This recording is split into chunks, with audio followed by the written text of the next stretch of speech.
Okay, let me get my visor on, right? That's the whole point of making a video.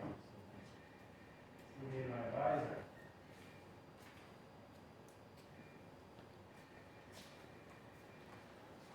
You're all 12 feet apart, very far away. Actually, wow. What's that? Pony song, 6 feet apart. I couldn't hear you. I'm deaf. It's a song by Luke Combs, 6 feet apart. Oh, really? Is it a reference to the? Is it a reference to the current situation? It is. Ah. We wrote it during the initial course. All right. Check it out. Force of negative 9.8 T newtons. We never put the units on the actual function, right? Like that's not a normal thing. So we're looking at the function review sheet here. We typically don't do that, right? It'll say something in the instructions or directions like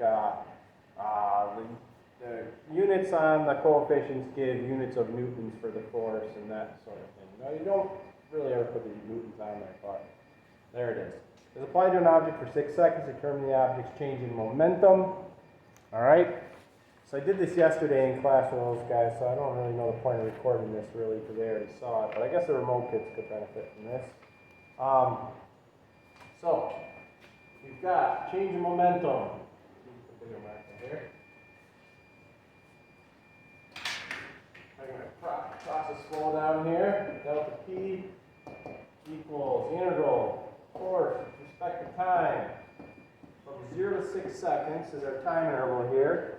Force functions negative 9.8 T, which is kind of interesting. It's like, so it's a time varying force and it's changed by negative 9.8. So that looks like G, but it's probably not.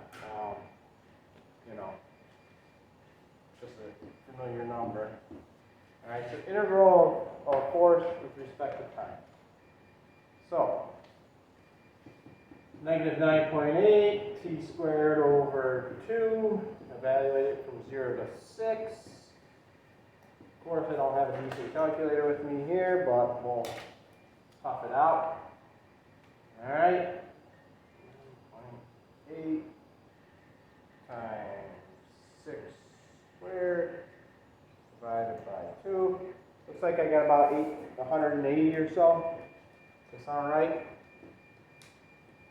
180, negative 180. And what are the units? Well, it's force times time. It's force times time. Look, when you take the antiderivative, this was the force, and then we have an extra T, so it's Newton seconds. Or kilograms times Newton per second. So that's the change in momentum.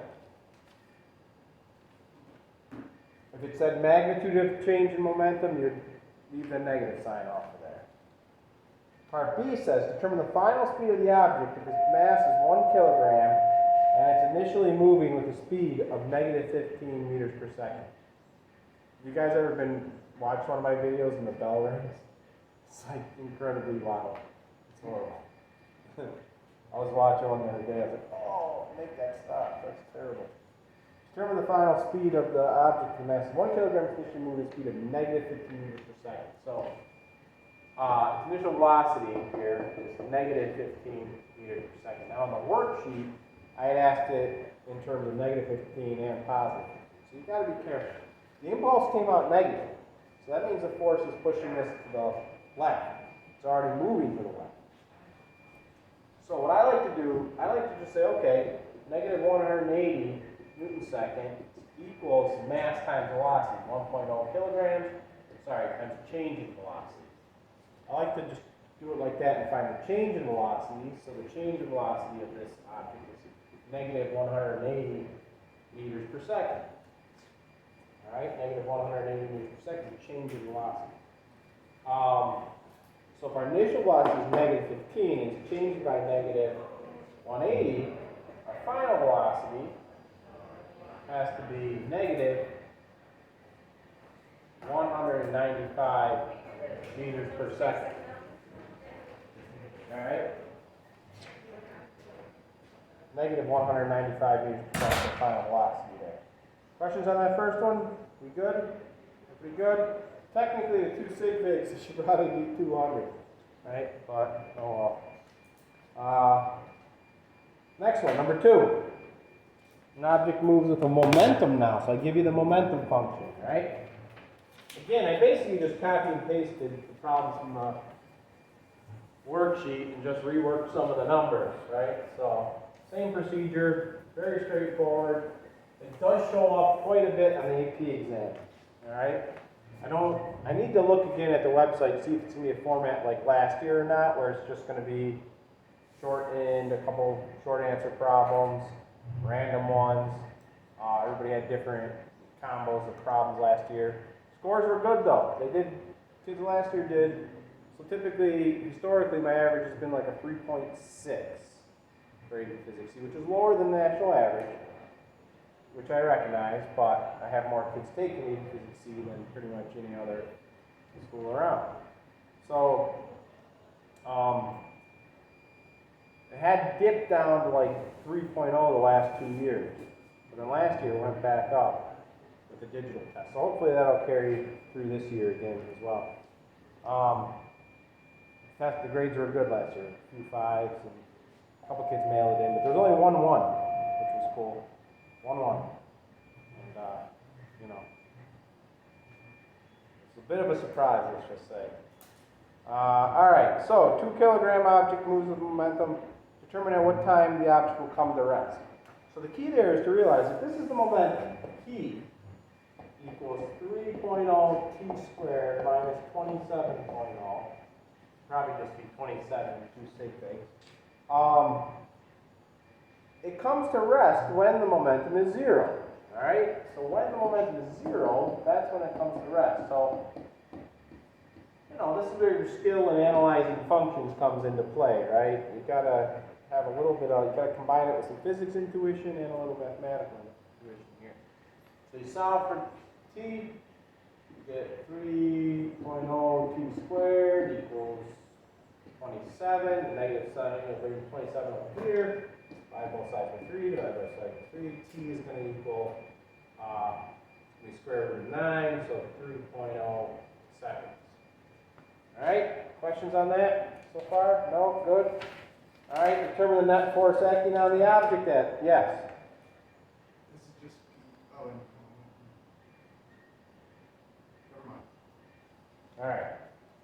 Yeah, so there's no calculus involved yet because we know it's going to be at rest when the momentum is 0. If the momentum is 0, that means the velocity is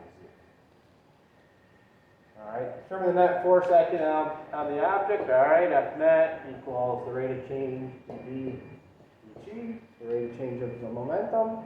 That's in the way. Alright, so F net equals the derivative with respect to time of 3.0 t squared minus 27. Sometimes it's beneficial to write it like this. You take that d dt and you actually put in the momentum function for the p. You know, I've done that in calc probably, taking derivatives. I don't know, have you? The other section said they did. So. Alright, so that makes F net equal to 6 times t. Now, it asks for it at 3 seconds, right?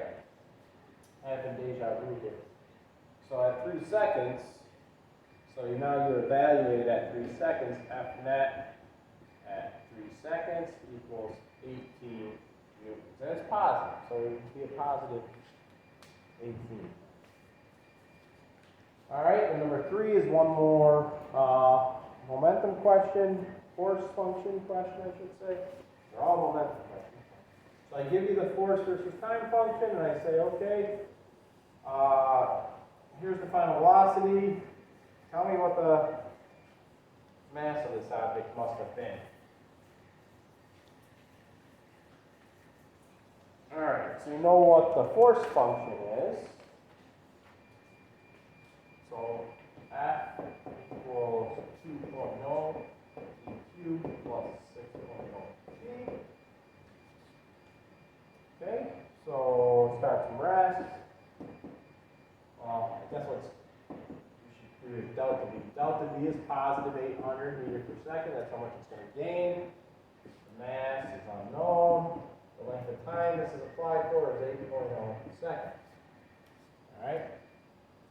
So, change in momentum, the integral of force with respect to time. So change in momentum here. I can put an m delta v if I wish here.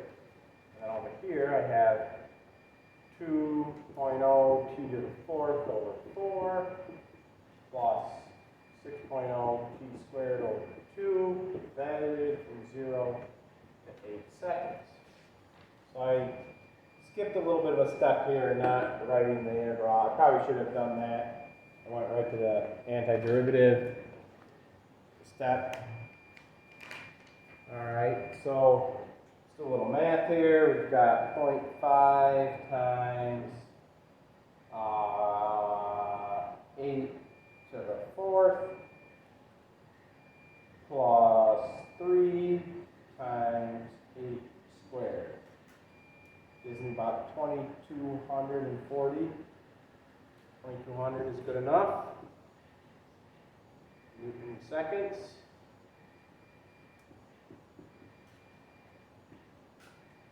All right, put in delta V. Gain me, then I divide both sides by 800. So it's just same problems we had already done, just some different numbers. There's only so many ways you can ask these questions, right? All right, so 2,200 divided by 800 is about 2.8. So the mass of this object must have been about 2.8 kilograms.